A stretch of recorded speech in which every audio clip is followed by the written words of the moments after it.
زنک جان او زنک جان ما کار میرم برای بگل یکون چی اومدن که مقصد قشلاق مهمون میایم. چی خیلی مهمون؟ چی خیلی یکون چی تیار کنم؟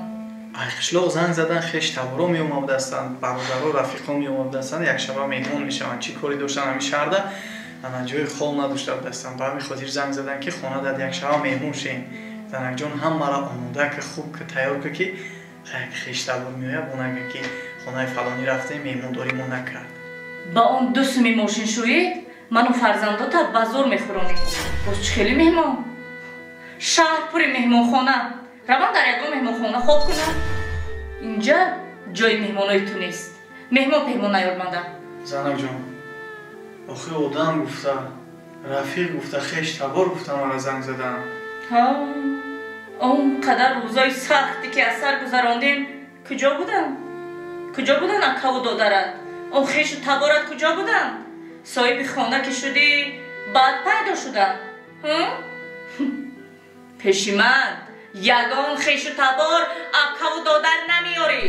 این خانه به اونا را مهمان خانه نیست. روند کجایی که میروند؟ تمام خیش و تبار نه پیدا شدن خیش و تبارش به منه.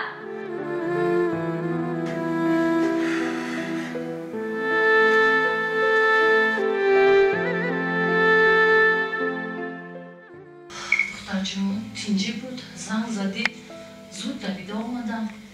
از کجا تینجی ها چه؟ از روز که گرفتم امروز خوب میشه و زندگی پگاه خوب میشه و زندگی بیزار شدم از این طاقت کردن. همسایه ها را بینم هر روز یک نوگانی در خونهشان کورپای نو قالین نوی خونه ما را بینید همینم قالین شد همینم کورپا شد.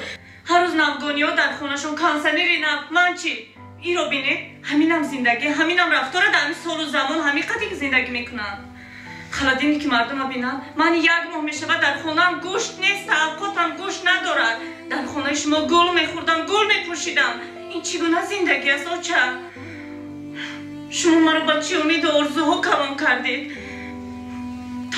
طاقت کن زندگی خوب میشود. چی خیلی طاقت کنم؟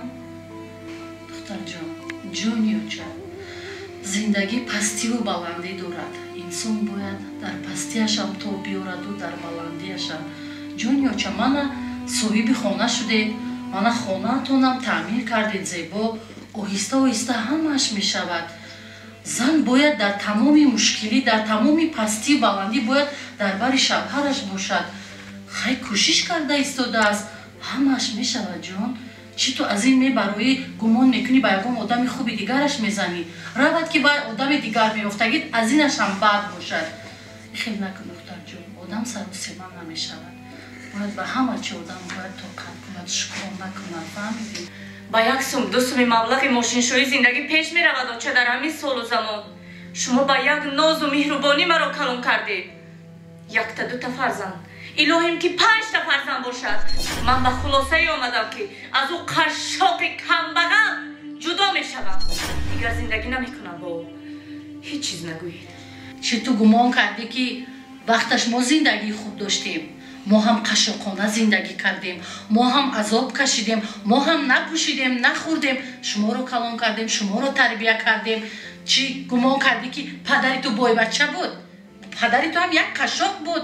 پدرت رو پایافزال مهربانی پایافزال دوست میگفتن در قشلاق. لیکن ما صبر کردیم طاقت کردیم. چی ماشینشوی از گفته تو همین قدر پس میزنی آهسته آهسته همش خوب میشود. تو شکرانه کن که شوهر تو مهنتی حلال میکند. تو دو فرزندت رو با مهنتی حلال میخوراند. فهمیدی؟ شکرانه کردن لازم است.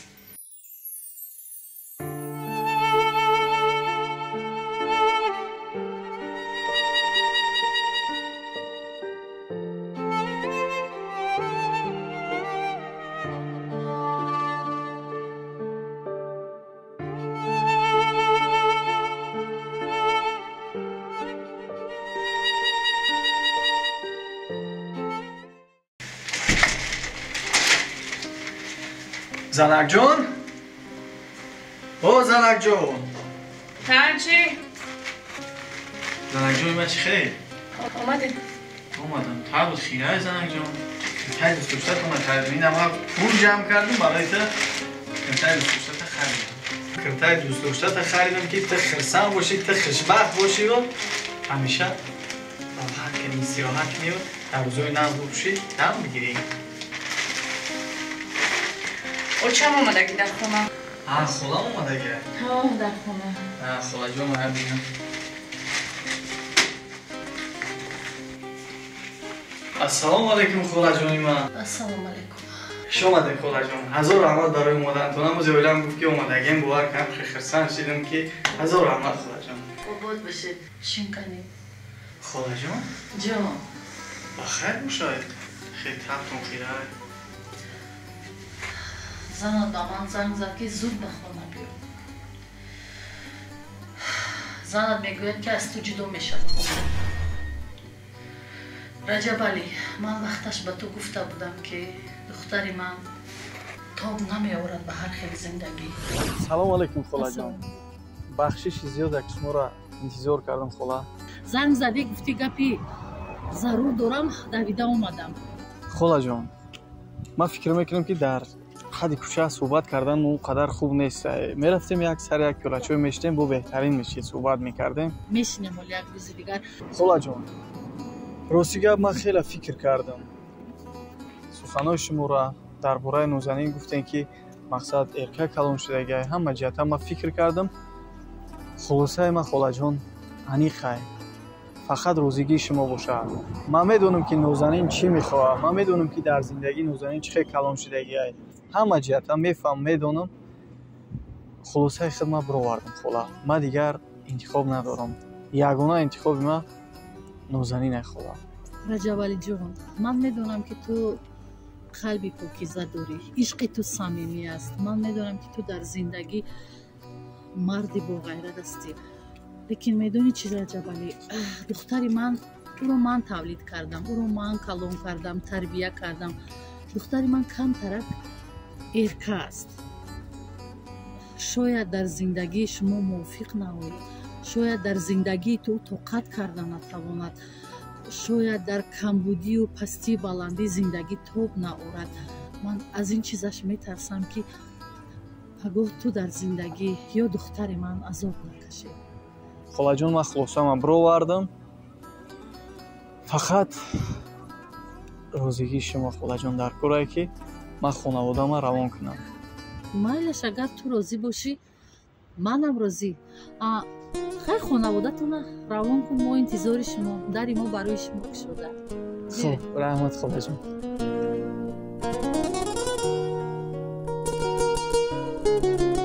خیلی خانوادتون روان کن، ما انتظار شما، دری ما برای شما گشوده. رجب علی، دخترم رو من تولد کردم، من تربیه کردم، من کلان کردم، ولی نمیدونم که برای چی اینقدر دختری ناشکر است، برای چی به قدر مهنت و زحمتتون نمیرسد. من نمیدونم. میگوید که من جدا میشوم، میخواهد که دو فرزند نازنینش را بی پدر کند، یتیم کند. من دیگر نمیدونم. من همش رو به تو گفته بودم که رجب علی، دختری من تاب نمیآورد به هر خیل زندگی. میدونی دلم برای مهنت حلالی تو میسوزد که تو مهنت حلال میکنی و زن و فرزندانت رو میخوری، ولی دختری من به قدر مهنتی تو نمیرسه. خلا جان، راستی گپ من چی گفتم من نمیدونم. ما باید شکرگزار باشیم خلا جان. خونه نداشتیم صاحب خونه شدیم، فرزندور نبودیم خدا را شکر صاحب دو فرزند نازنین شدیم. انسان ها آرزو میکنن که چنین فرزندای نازنین داشته باشن. انسان ها آرزو میکنن که یک کلبه خوب داشته باشن، در زیر کلبهشون زندگی خوب داشته باشن. من ماشین امروشون خلا جان خودتون میدونین که مهنت حلال میکنم، دزدی نمیکنم، خونه یک کس نمیزنم، خونه یک کس ویران نمیکنم، مهنت میکنم، نانی حلال میارم که فرزندای من، زنی من مقصد نانی حلال بخورم. میدونی خلا جان، من با تمام هستیم، با تمام وجودم، با تمام قوا و نیروم برای خوشبختی زنم امروز میجنگم، مهنت میکنم. نه که امروز ببین زنی ناشکری من دست به زمانه داده با من میجنگم، اویلای مرا پراکنده کردن یای، اویلای مرا ویران کردن یای. زنک فراموش نکن، من هیچ محل دو فرزند نازنین من یتیم کردنی نیستم. ده فرزند نازنین ما محتاج روی در ینگا، محتاج روی در خاله، محتاج روی عمک دیگر کردنی نیستم زنک. بفهمی؟ مهنت میکنم، ناموس میکنم، ننگ میکنم. نیکی زندگی ما پراکنده نمیکنم، زندگی ما ویران نمیکنم. بفهمی زنک؟